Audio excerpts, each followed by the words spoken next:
Welcome to my super type A attempt at being Zen, the podcast.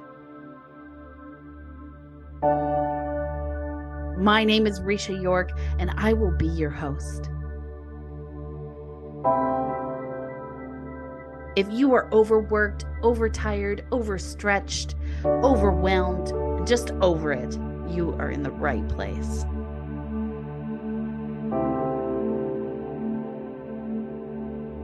We like to say we are currently working towards Zen-ish.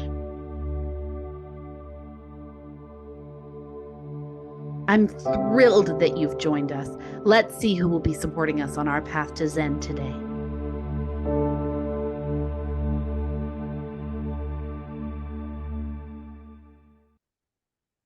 Welcome back to my super type A attempt at being Zen, the podcast.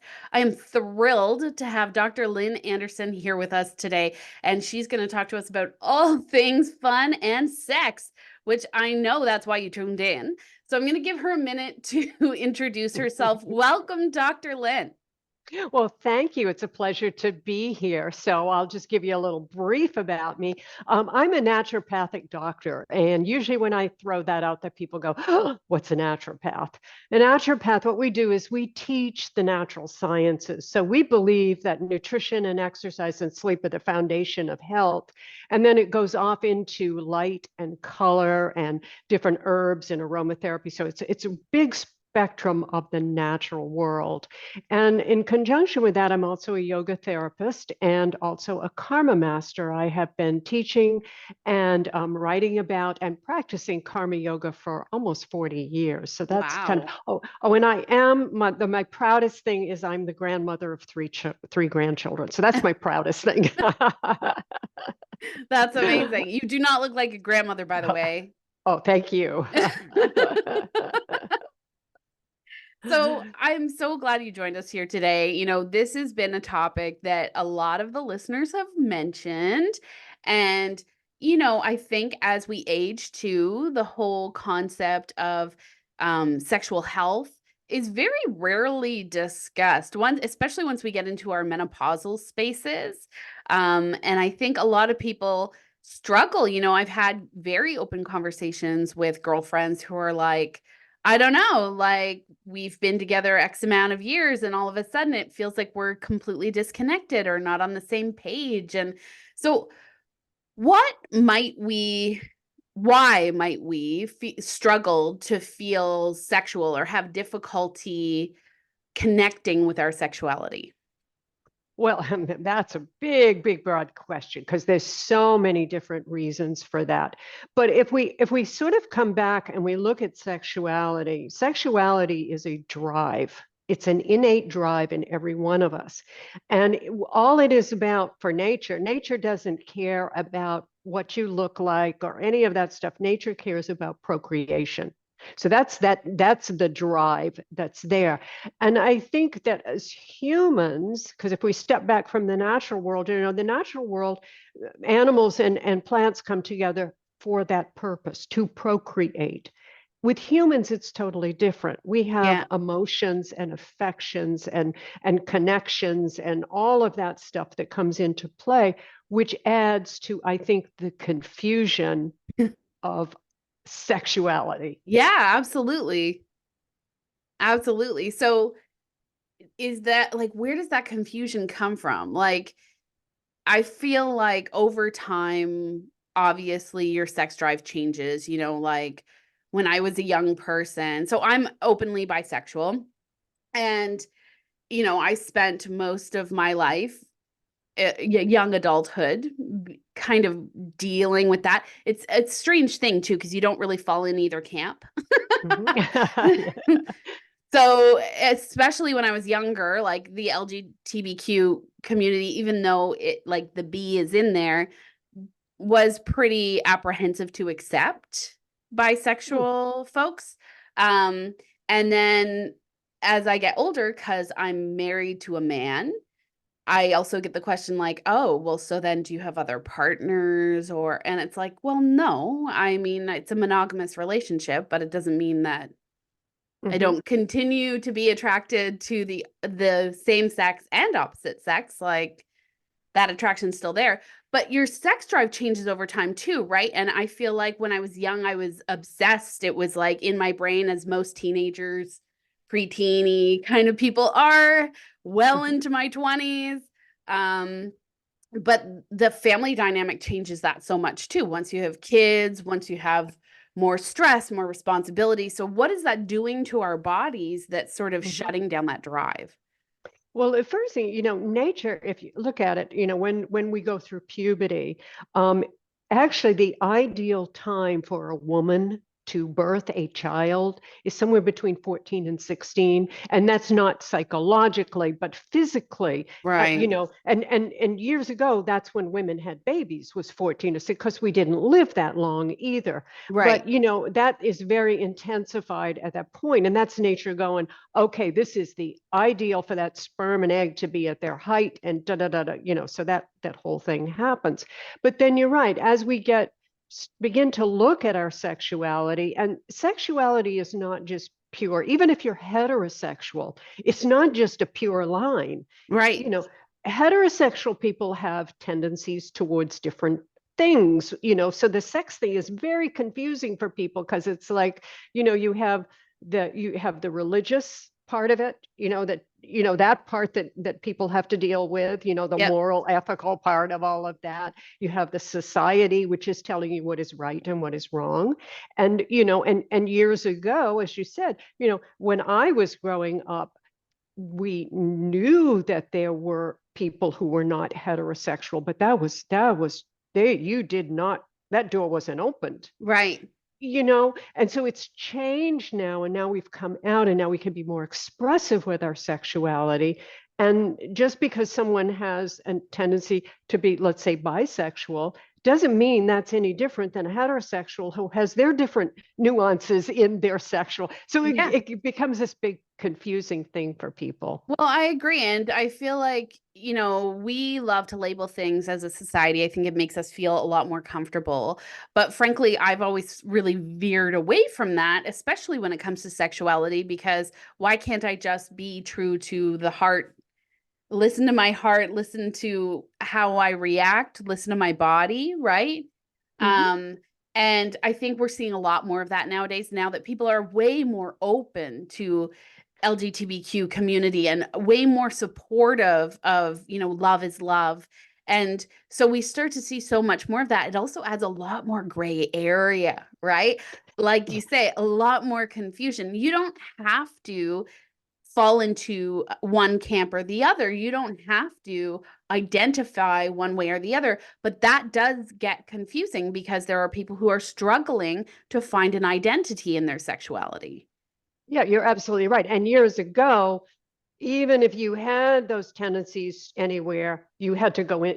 You could put yourself in I'm a man, I'm a woman, I'm, and you got married and you did those things, even if that wasn't your orientation. And Which that's the was thing, detrimental to people's right? Yeah, well-being. exactly. Because, the first thing we are is a sexual being. Long before anything else happens, there's an egg and a sperm that comes together, and the first thing they say is it's a boy or it's a girl, right? I mean, Right. they identify, we get that sexual identity right away. But our orientation and where we go from that is very different when we come into the world. Yeah. And even if you, again, if you are heterosexual and you're a female, you're it isn't a straight arrow. No. Do you know what I mean? I Yeah. mean, or if you're a straight man, or if you're a gay person, it isn't a straight arrow that, well, this is how gays are and this is how heteros. You can go into the gay community and find many orientations to sexuality and views of sexuality. So, Yeah, yeah, 100%. And I think yeah, that's true across the board, right? And so people, I think they want that identity to help bring a certain level of security or self-knowledge or whatever that might be. But also, and I say this to clients all the time, don't compare yourself to other people.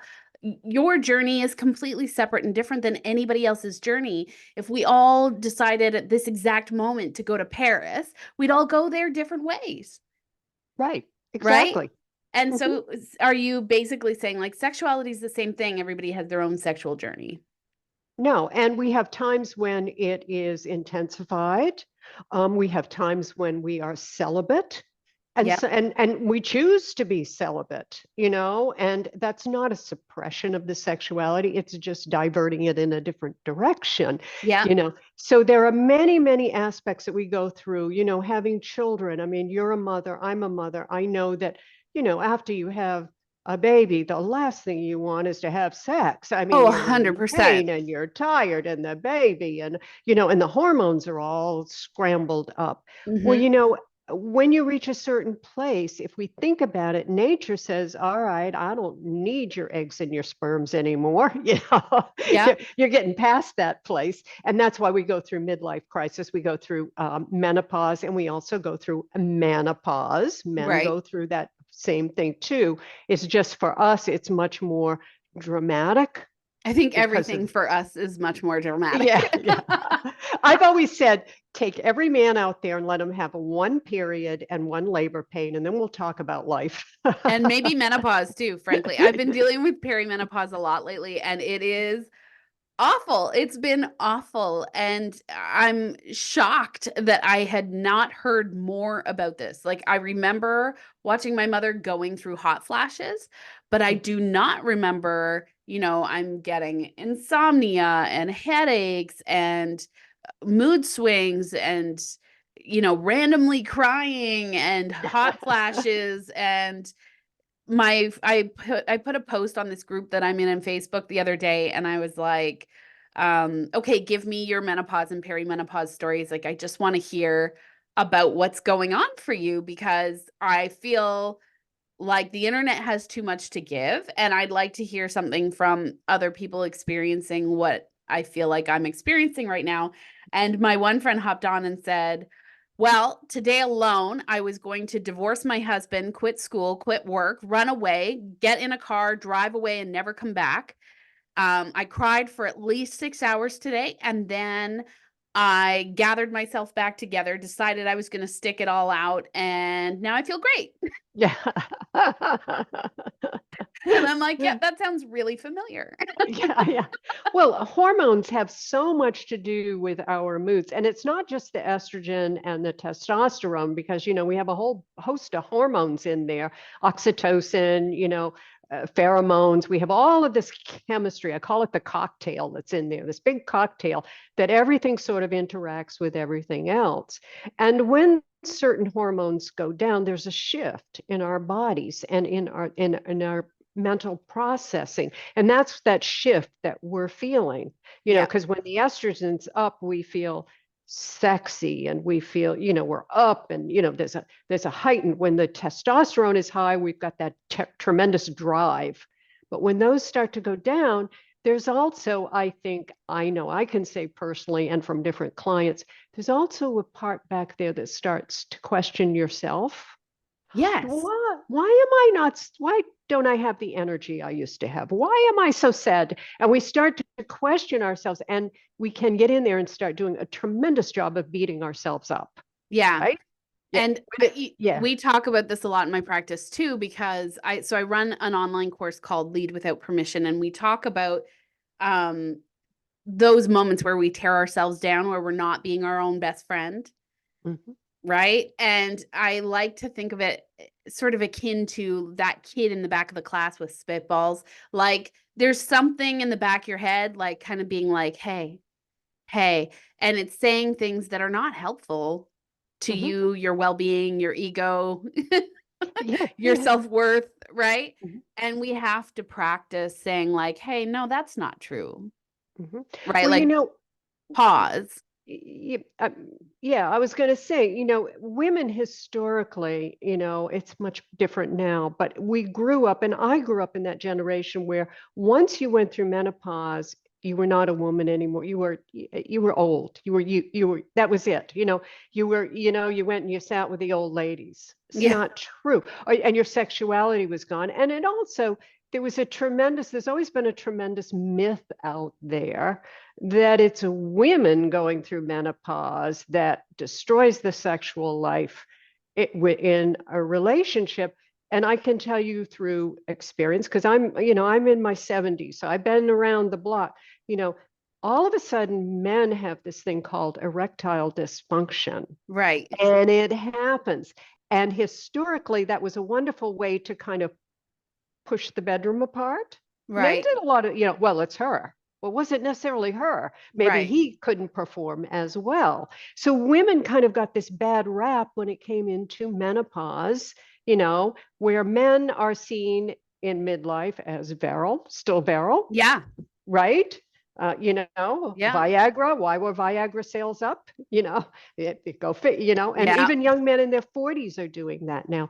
So there's it's so many physical changes and mental things that are going on, and society doesn't embrace what I would say women, once they've gone through menopause, are like they're wise. They've been down the road. Yeah. We don't embrace that. Yeah, no, I agree. And I mean, thank God for the Golden Girls because I think they really shifted that whole Yeah. dynamic in conversation, right? Like Yeah. I watched that through my whole childhood and thought to myself, like, look at these amazing sexual, open, loving women who are clearly in their 50s, 60s, 70s. Like, Mhm. how wonderful was that to bring to the masses? Exactly, exactly. What it was, yes. Right. And I think it's also worth mentioning Farrah Fawcett too, because she aged in a way where she said, like, I don't care. Honestly constantly a sexual being. I show Mhm. up as a sexual being at every age, right? And there's many women like that, obviously. But in the 80s, those are the ones that impacted me the most, at least. And Mhm. so I would think, like, oh, wow, okay. So this is like a lifelong journey of sexuality, not just my teen years. Like this goes on forever. Exactly. Well, like I said, the very first thing you are is a sexual being, and the very last thing you are when you depart this world, right? I mean, on the death certificate, I mean, you carry your sexuality with you, just like you carry the color of your hair and your eyes, and who you are. You carry that with you, but it changes Yeah. because, like everything, it changes. So, in your opinion, throughout, a lifetime, what are some of the things that pop up that that really create a struggle with us connecting with our sexuality? Well, first off, society does a really great job of, especially women, beating us over the head of what is beautiful and what isn't beautiful. And that's all a visual thing, where Yeah. sexuality has nothing, it has very little to do with visuality. And I'll give you an example of that. And I know we've all felt that. You see someone across the room and they're really good looking, and you draw over to them and they open their mouth and you're turned off, right? Yes, this has Or happened to me more times than I can count. or you see someone across the room and they're not that attractive. They open their mouth and they have this charisma, and you're like, wow. And everybody, when they say, what is she doing with him, or what is he doing with her? There's a charisma there. And that's what is important, is that charisma, and not to get caught up in what society says that's beautiful, that's what you should try to attain, because Yeah. most of that is fake. Yeah, and I think we've done a good job, especially recently, like even the last 10 years, I've seen such a big shift, as someone who has always been I would say larger than average size. Like since I was 9. Mhm. For years, I mean, I lived through the early 90s was my teen years. So that was like Kate Moss was the hot thing. And I was Yep. like, I am never going to be Kate Moss. Like, Yep. this is never happening for me. But, and I suffered with a lot of like anorexia, bulimia throughout my teens and early 20s because that whole image Yes. through the 90s was you have to be this tiny, tiny little wafy, almost like a small boy, Hmm. right? And I'm not commenting on anybody's body type. Like everybody has different body types. It is beautiful. Kate Moss is beautiful. I Hmm. can't attain that, but I think I'm beautiful too, right? I think Lizzo's beautiful and Kim Kardashian's beautiful and, you know, like I think that B. Arthur is beautiful. I think all of these women are beautiful in their own right, in their own way. And so when we do that in society and we pick like a certain style, like this is the hot thing right now.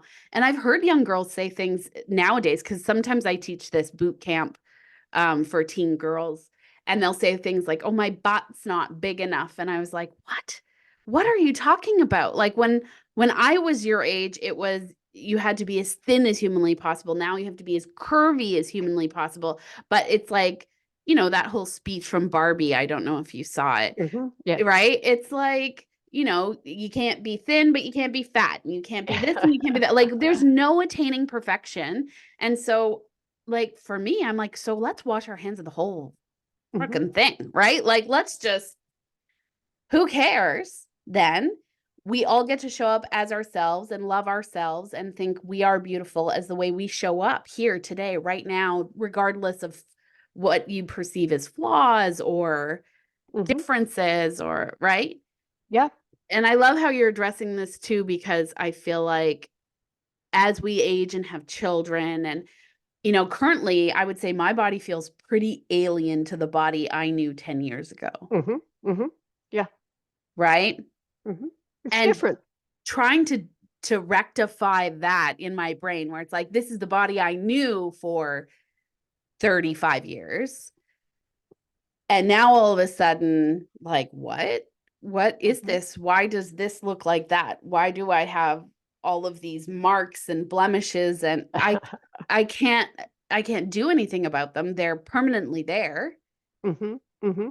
without any kind of quote unquote corrective surgery. Hmm.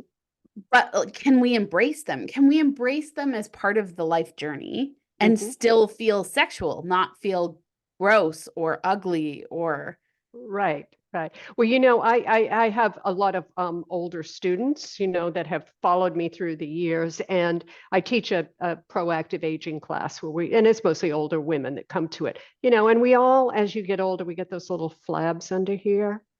And when I teach them in classes, those little flabs have done an awful lot of hugging, yeah, it's right? true. you know Yeah. appreciate these, appreciate the wrinkles that are there. That means you've got some wisdom, you've been down the road a little bit. Those are the things that are important. And I'll tell you a little story about it. When I was teaching a cycle class that I teach, and most of the people in there were younger than me. They didn't know how old I was because I was pretty good at disguising it, but most of them were younger than me, and it was women. And I've always been very nurturing to women because I've always felt I know what it's like to not have a role model or not to have anybody that I could talk to and to feel bad about myself. And so I kind of made it my mission to always do that for younger women. And there was one, she was really lovely little Brazilian girl, and she was taking my spinning class, and gets off the bike and she goes, "Oh, Lynn, I just don't know what to do. My butt is so big and I don't know how to get my butt down." And I looked at her and I said, my God, when I look at you, I see your beautiful skin. I see your beautiful smile. I see your beautiful hair. Yeah. That's what I see. And she looked at me like shocked. She said, "Really?" I said, "Yes, I've always thought you were so beautiful. And look at your skin. Be happy about that because you're young, you're Yeah. beautiful." And she was so concerned about her butt that she didn't realize that there was this beautiful face up here. And we all have something. Like, we all have something about our body that we're like, if I had a magic wand, right? Yep. I feel like my mission in life is to help people come to a place where it's like, it's not about the magic wand. Right. That's absolutely true. There is no silver bullet out there. And if you're looking for the silver bullet, goodbye. Yeah, Can't help it's you. just not about the magic wand. Like, you have to respect the body that carries you through this world, right? Right. Yeah. And, you know, regardless of what has happened to it, because I know, like, there's a lot of trauma too that can steal your sexuality for sure, Yes. Yes. right? But Yes. also leave a mark on your body. And so it's like a trauma you're faced with daily. Right. It's true. But we all have traumas in our life. That's part of life. As I teach my karma students, you come into this world And this world is never going to be void of wars. It's never going to be void of chaos and of, earthquake. I mean, that's the nature of life. And if we come in and we're looking for some utopia, it doesn't exist. And everyone will have their trials and tribulations through life. We all have things we have to encounter, and some of them are not very pleasant. But Yeah. it's what you do with those. You can be a victim, and you can stay in that mentality, or you can see it for what it is and know that you're connected to everybody. We're all going through the same things. Yeah. Everybody laughs, everybody cries, everybody loves. Doesn't matter what your culture is, what your language is. We all know what laughter and tears are. Yeah. And that's what we have to come back to, is remembering that we're all connected, and Yeah, that's, absolutely. you know. Absolutely. So, what can healthy sex life do for our peace of mind? Because, here on my super type A attempt at being Zen, I feel like as a super type A person, sometimes I'm carrying so much responsibility and so much stress and so much everything that I feel like my sex drive will just shut off. Mhm, And I actually saw a really interesting post on social media yesterday that said the more equality that exists in the home, the more the sex drive between partners will be equal.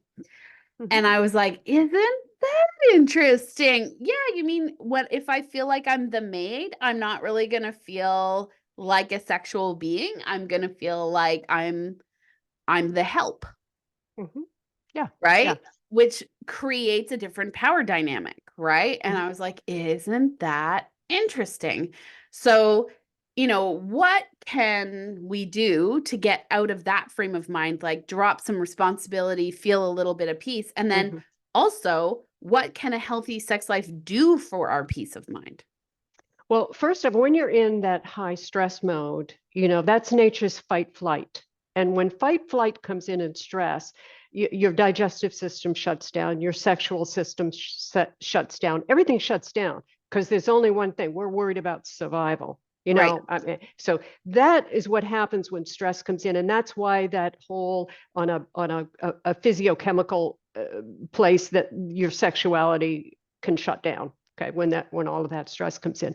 But you're also right too, when there are over too many responsibilities, and sometimes we're not even conscious of the resentment, because there is a resentment there. I mean, you come home from work and the kids are after you, and dinner has to, and the laundry, and we as women are very good at multitasking, because we learn that. We usually, if we have, if you're in a big tribe, you have a couple babies, you got one on the hip, you're dragging one, you're pounding the wheat to make sure that when the men come home with the meat and the food, that the camps take, that's how we have evolved. And it can be very exhausting at times. And so to be able to share that with a man, then that frees up your time and energy and allows you more time to develop that amorous, you Or even know, just a partner, right? Not even just a man. Like, yeah, it doesn't have to yeah. be, yeah, your partner, yeah, yeah. It just, but when it falls all totally on one person, that's very, very difficult. And it's equality in the home, but that doesn't always exist. That has to be two people working together, because there's this thing that comes in: my life is overwhelmed and I've got too much to do, and the other person is saying the same thing. It's coming together and Yeah. compromising. Yeah. Yeah. Well, and it's funny because I think our lists are different, but that's a good thing. Like, what's important to my husband is not what's important to me. What's important to me is not what's important to my husband as far as tasks that have to get done around the house. And that's probably for the best Mm-hmm. because then more things are happening, things that I'm Mm-hmm. not even aware of that need to happen, things that he's not even aware of that need to happen, right? And I was watching this, oh, I don't even remember what show it was, but I was watching some nonsense on a streaming channel the other night, and it was an old sitcom. And it wasn't very progressive, but it was really interesting to hear the conversation. And the lead character had these gay men over, and he goes, so what's it like being in a gay couple? Like, do you think, do you guys just have sex all the time because you're both men and you just want sex all the time? And I was waiting for some kind of derogatory, inappropriate response to that, because it was an early 90s or mid 90s Mm-hmm. sort of show. And it was actually very well written, and the character said, no, like we're still two human beings living in close quarters with each other with lots of responsibilities to carry, and just like anyone else who's been together for a very long time, sex drive shifts and it's not like that. And I was like, thank you Yeah. for saying that in that way, because I think that's also a huge misunderstanding. People will be like, men always want sex, women never want sex, sort of like you were saying, right? Like we kind of got the bad rap. Yeah. Well, when a woman goes through menopause and the estrogen goes down, the testosterone goes up, and all women will tell you that there's this one period there where your sex drive just goes bonkers. You just want it. Yep. And it's at that time that a man's goes down and they're having struggling with the erection. That happens. That's a reality. And it's a very awkward time because there's a shift. Right. Because basically the male animals and humans, the male has the testosterone, has the drive. That's Right. the drive. If they didn't, it wouldn't happen, Right. because the female has to accept. That's the way it is, in procreation. So yeah, it's like we get this surge and they go, and then you've got a different balance and a different dynamic. And And so in men, same-sex relationships, it would be the same, right? And depending on where you are in your cycle or in your age gap, or, men could either be experiencing this at different times or at the same time. Women could be experiencing this at different times or at the same time. exactly. So then there's an awkwardness that's because not all women go through menopause the same way. Some Right. women, it's a cake, you Or at the know? same time, Yeah. And some right? women, yeah, some women, it's really a nightmare. And the same thing for men. Some men are more virile through, and some men have dysfunction in their 40s. Right. So it's a so individualized, our sexuality, and yet I think sometimes we try to put it in this little box and say, okay, one size fits I all. think you're right. And Doesn't this work is that doing way. us all a disservice, like Yeah. everyone.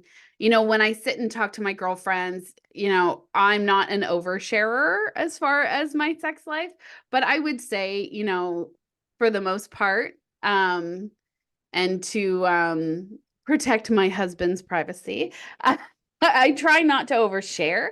But that being said, like we had, until we have children, a very active sex life. Hmm. And every time I talked to someone who had kids, they were like, yeah, wait for it. Hmm. Wait, Hmm. wait. And I was like, what are you talking about? No, we've been together 10 years and still this is where we're at. Like it's great. And then we had kids and I was like, oh, I see it now. I Yeah. think part of that shift too for me was just now I'm a mother, and that took priority Right. over everything Hmm. for like Yeah. this little slice of time, Hmm. where it was just like, I'm not even thinking about sex because I'm thinking about keeping this small little human that I'm in charge of alive. Hmm. Hmm. And that can go right back if you look at the animal kingdom. It's the same way. The mother has the baby, and off and in most of the animal kingdom, the father leaves. The male Right. leaves. They don't stay, but the mother does, and there's very few that are monogamous and mate for life, but Yeah, that's like usually penguins. what. Yeah, yeah. But so there's a natural instinct to protect because that's your job. Nature says your only job is to procreate and keep the species going because Right. if you don't, we die out. And so there is that natural part in there, and a lot of I mean, and that's why animals won't mate again, say for a year or 2 years, however long they are raising that next baby or chick. But Right. we also have, as mothers, once you have a baby, your hormones shift. They do Yep. shift. They change. So there's a change in that. Your body changes. Yeah. And it doesn't matter as long as you're raising children and you have children under your roof. And I can tell you this, even when they're teenagers is worse. You're gonna worry. You're Yeah. going to, there's this sleep, there's something to do, there's a telephone call, they need something, and so it's really the first priority, I think, for women is the baby and protecting. It's Right. nature's way. And Nature's there's way. this, so and I'm sure this is also true, now we have more and more male gay couples having children and families, and I love this so much. I have a very good friend who has just the cutest kids on the planet. And I think I've asked him, I'm like, how do you feel? Like, I'm hyper vigilant all the time. Hmm.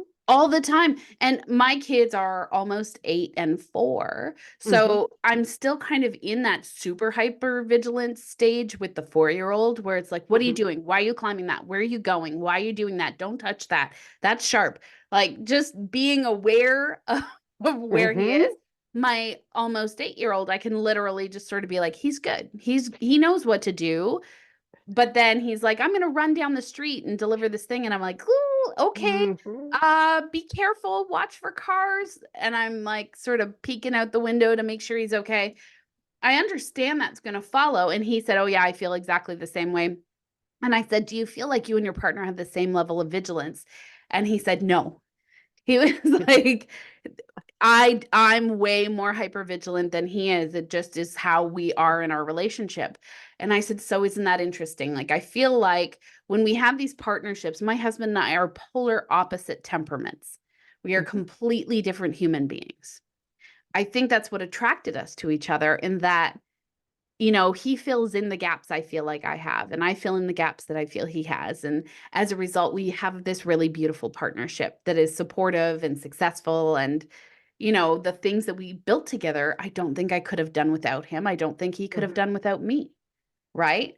Hmm. And in a parenting structure, it's sort of the same thing. Like, I listen, if I'm not in the room, to how he interacts with the children versus how I interact with the children. It's completely different.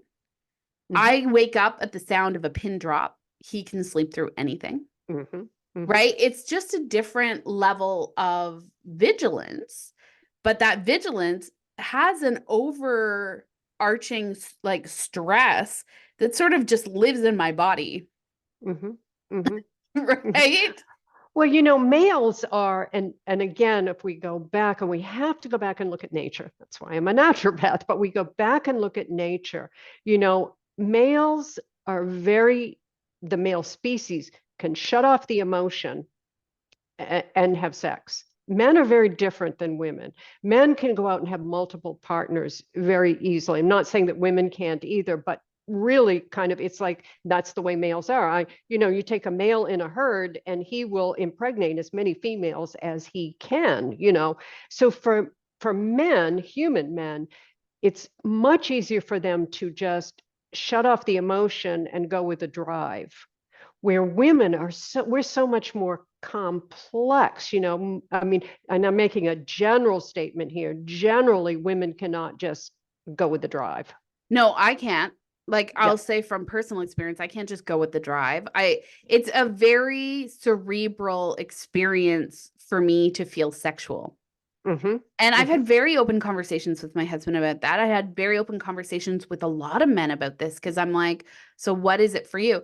Now, there's that whole love language thing, and we could get super deep into that. But ultimately, what I'm hearing from a lot of men is touch is their love language. Yeah. Like, physical touch and affection is their love language. It's how they feel appreciated, it's how they feel the love. I totally get that. It's not mine. Mm-hmm. Mm-hmm. Yeah. Yeah. Right? Like, Yeah. for mine, it's acts of service, and I love presents, gifts. Give me all the gifts. And it's not even like I want something shiny or expensive, or I just want to be thought of. Uh-huh. Well, we need to be seduced. You know, Men don't need so much to be seduced. You're right. I mean, a man can, if you give an indication to a man, he's going to make his move. But women, we need the nuances. We need the emotion, we need the touching, we need the voice. We need all of those things to come in, because you're right. We're very vigilant up here. And even before we have children, we probably are more vigilant than males, just by our upbringing and stuff. But they need to bring us down here, and There's we certainly need that. societal, implications and impressions that that have built, this whole gender normative expectations where it's Eh, like, you're a woman, we expect this of you. This is what we are expecting right. you to do. This is how we expect you to act. This is what we expect you to Yep. feel. And, I think we're learning more and more that that's just not necessarily who we are as people, and that we've been stuck into these, spaces. I think we're watching, especially right now, like a massive evolution in gender and understanding gender compared to sex, Yeah. Yes. Yes. right? You're absolutely right. Yeah. Yeah. Yeah. Those are like almost two different topics. Completely different topics.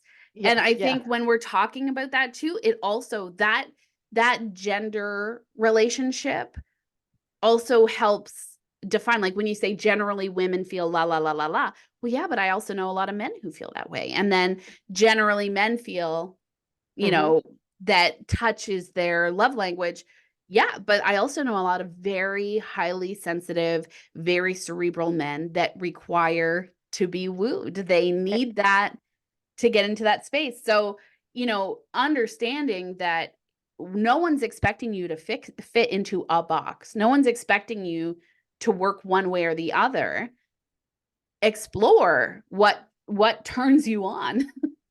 Well, yes, and in any, it's everything has always been taboo. The sex is a taboo thing, and yet if we took sexuality completely out of the world, it would collapse. Not Yeah. just because of procreation, but everything we buy, everything we do, whether we are aware of it or not on a subtle level, is all about sexuality. Yeah. Sex sells. How You we know, adorn ourselves, how uh, we yeah, drive this car and you're going to be sexy. Buy this house and you're going to be sexy. Wear these glasses, you'll be sexy. Do your hair, it's all about consumption to yeah. to reach that place that has that drive, for us. And it's makes money, Yeah. sells. So if we have this healthy sex life, if we've found, a balance, a way to turn that hypervigilance off and relax and come back into our body, do you have any tips for that? Like, how do we get out of that hypervigilant space and back into connecting with our body as a sexual being? Well, it all comes back to awareness. Awareness is really the key to everything. Once you're aware of what's going on in your body and your mind and where you're at, that's where it begins. And then, of course, it's how you deal with all of this. Your sexuality is involved in your health. Your health and your sexuality are connected. So it's very important to eat a healthy diet. It's very important to exercise. It's very important to get proper sleep because that makes a big difference too. So that's the foundation of where we are coming from. But it's awareness of where you're at in terms of your stress level and then how to reduce that stress level and bring it down, and awareness of what's really important. And I think at the end of the day, the most important thing is that we have loving and bonding whoever it is that we're with, Mhm. no matter what your orientation is, no matter what your nuclear structure is, we all have a drive to bond, Yes. and that is as important as sexuality. And sex is the thing that bonds us. Right. That's what brings us together, right? Yep. It's the glue that holds us together because love comes out of that bond, right? Right. Friendship comes out of those bonds. That's so we need that chemical bond to bring us together. And I think oftentimes we're so unaware of what's going on that we're up here, Yeah, unaware, unaware, absolutely. Like, unaware. I'm always Yeah, in my head, always, all yeah, the time. And my yeah, husband is too. Like, he's a very cerebral human being, right? yeah. And um very fact driven and always thinking about things, and same as me, Hmm. right? And so for us, it's always a conversation of like, how do you get back in your body? For me, it's like reconnecting with my senses, put on some music, have something yummy to eat, Hmm. sit and breathe, meditate, feel my breath through my body. All of these things make me come back into Hmm. my body as it exists. We had someone on the podcast who was talking about, feeling the ridges of your fingertips, Hmm. right? understanding, like being present in this moment. There was one book, and oh, I'd love to cite her. I promise if I do find it, I'll link it into the podcast information. But she was talking about like a way to rediscover your sexuality and sensuality was to eat a raisin for 2 minutes. Mhm. Like feel it with your tongue and like let it sit and taste the sweetness and take your time. And I was like, wow, this is kind of hot. This has been part one with Dr. Lynn Anderson. Please do hop on and listen to part two as we continue our conversation around human sexuality. Thank you for listening. Like and subscribe to our channel wherever you listen to podcasts. Visit www.yorkmotivational.com for more information on my Super Type A Attempt at Being Zen, the coaching program, Lead Without Permission, or visit our contact page to reach out to Risha.